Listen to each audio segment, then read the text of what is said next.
Saya sudah mengingatkan ada masalah antara Jokowi dan Prabowo yang awalnya seperti bersahabat, tetapi di balik itu semua sebenarnya hanyalah pertemanan berdasarkan kepentingan. Sederhana aja, Prabowo butuh campur tangan Jokowi sebagai presiden untuk dia bisa menjadi presiden.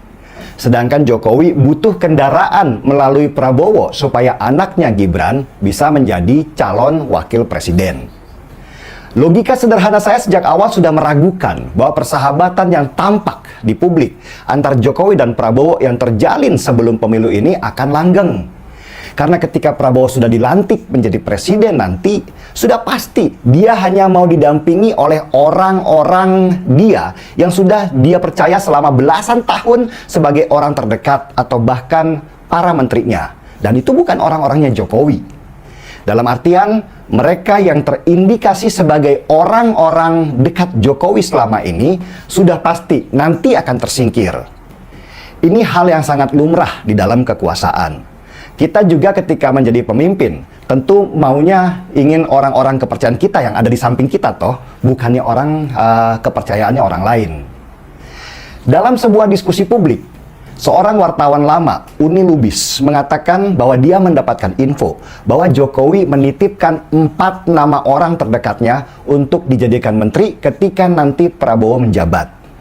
Orang-orang dekat Jokowi ini yang selama dia menjabat membantunya menjadi besar seperti sekarang, termasuk juga dalam memenangkan Prabowo dalam Pilpres 2024. Dan dikabarkan juga Prabowo sudah membentuk kabinet bayangan dia sendiri kalau dia nanti dilantik menjadi presiden Oktober, dan kabarnya pembentukan kabinet bayangan ini juga melibatkan Jokowi karena Jokowi punya kepentingan untuk menempatkan orang-orangnya sebagai menteri.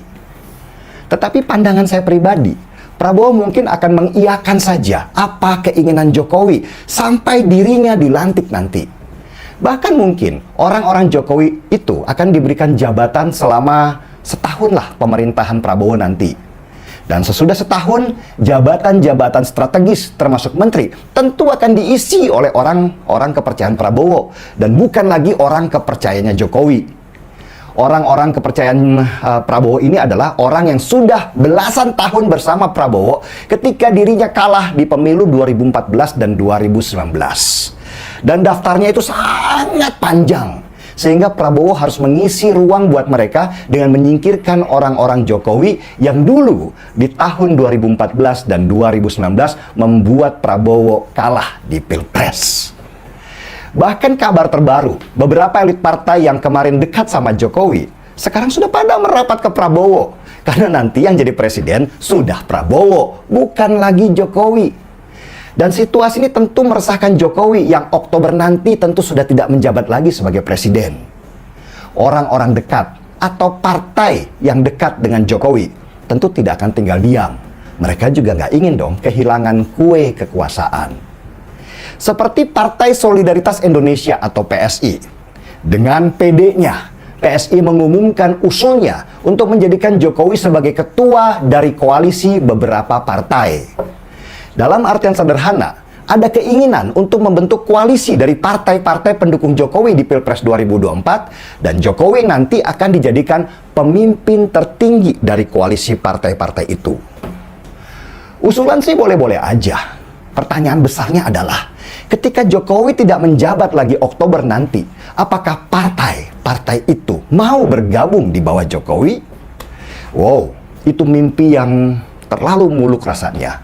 Kalau melihat karakter elit-elit partai kita yang mayoritas pragmatis dan juga cenderung oportunis, tentu menyatukan partai-partai itu di bawah Jokowi yang sudah tidak menjabat lagi, jadi hal yang tidak mungkin.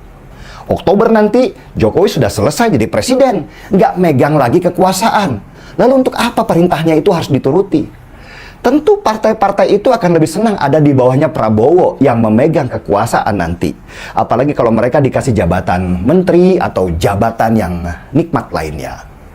Oke, kembali lagi di channel MD 2045. Salam inspirasi, salam NKRI, harga mati.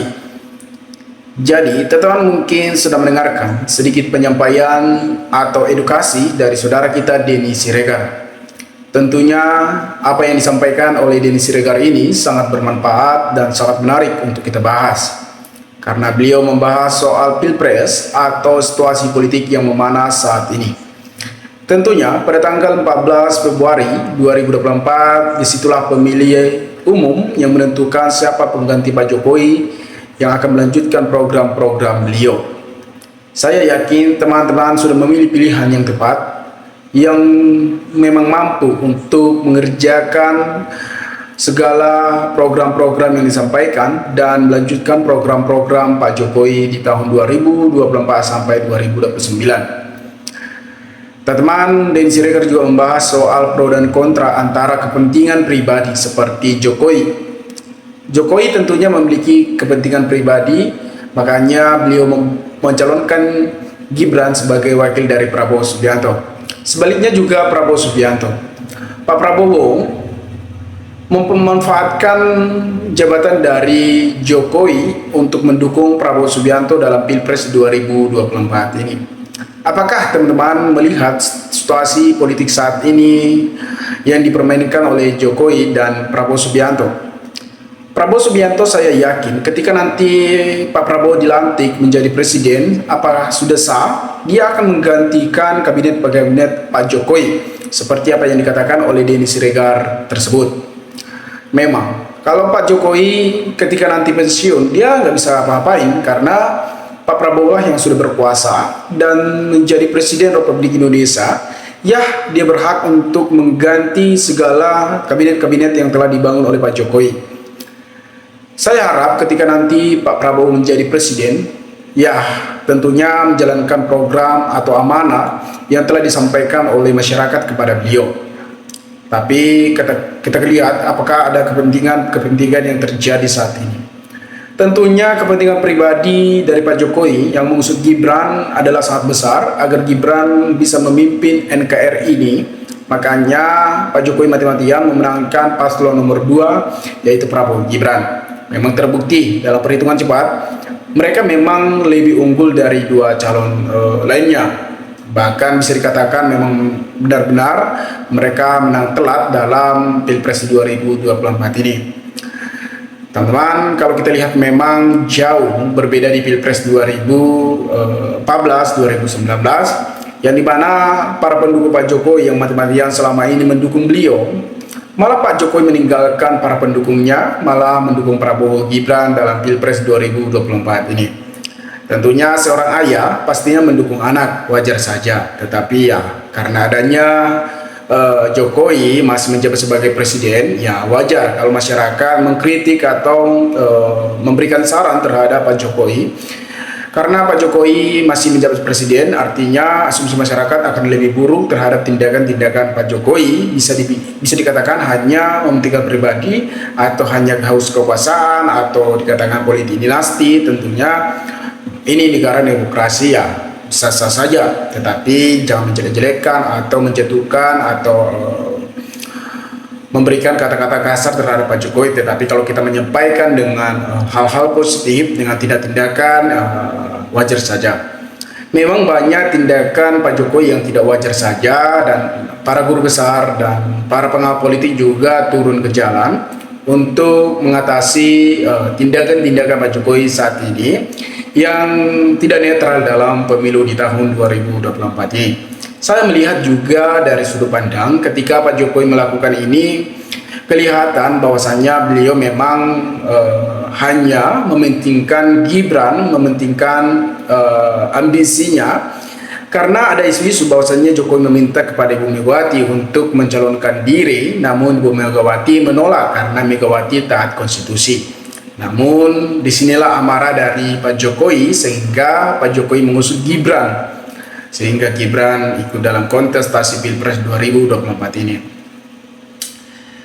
Memang situasi pemilu banyak yang melakukan kecurangan.